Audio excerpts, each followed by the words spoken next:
Welcome to Grace Today, a daily blog designed to encourage you and equip you with the Word of God. Let's begin. All right, on today's episode, we're going to look at the book of Esther. This is really a phenomenal book for so many reasons, but let's begin by thinking about what is the purpose of Esther. Esther reveals God's sovereign protection and preservation of his covenant people amidst exile in a pagan land and explains the purpose of the festival Purim. That's really the basis of the book. And what's interesting about the book is everybody agrees that this book is about God's sovereign protection and preservation of his people.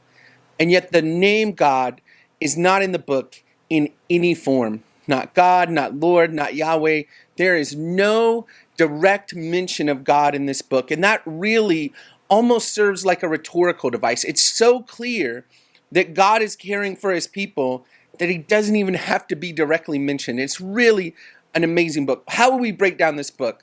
Well, I break it down into three parts. In the first two chapters, you have Esther's elevation. The book starts with this feast where the king, the pagan king, demands that his wife come and dance before him. She doesn't want to, so he gets angry at being embarrassed. And that leads to this rise of Esther, which is amazing because the purpose of the feast was to promote and exalt the king, but it ends up with the elevation of Esther as she does differently than all the other ladies. If you just look at the description of what would happen to this group of women when they were brought into the king, and then how different Esther is, and then she is loved more than all the other ones. And it says that the king had said for her, he had loyal love for her. It's just really a phenomenal thing in the first two chapters, Esther's elevation.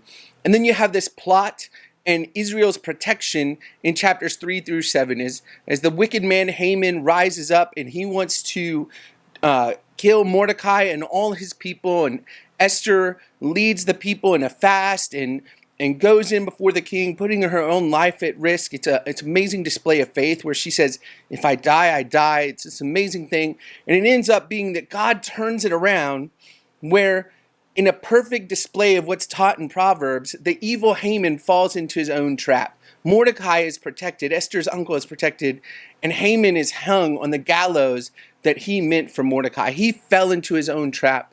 And then in the end of the book, the third section, chapters 8 through 10, explain the meaning of the Feast of Purim and why the Jewish people celebrate it long after these events. So that's really the book. Esther's elevation in chapters 1 and 2, Israel's protection in chapters 3 through 7, and Purim's origin in chapters 8 through 10. So what are some key redemptive texts in this? Well, I'd say first, it's just pictured in the deliverance of the Israelite people, and Mordecai in particular, from Haman's edict. That protection and deliverance points us to God's deliverance of his people. And then I think specifically in chapter 8, verses 8 through 14, the king's edict, where he talks about the protection of the people, is a pointing to redemption. Where he preserves the people, it points us to God using whatever means to preserve his covenant faithfulness. It's a really tremendous passage. So those would be what I would point to as kind of the key redemptive text. But really, as I mentioned, the star of this book is God, even though he's not mentioned.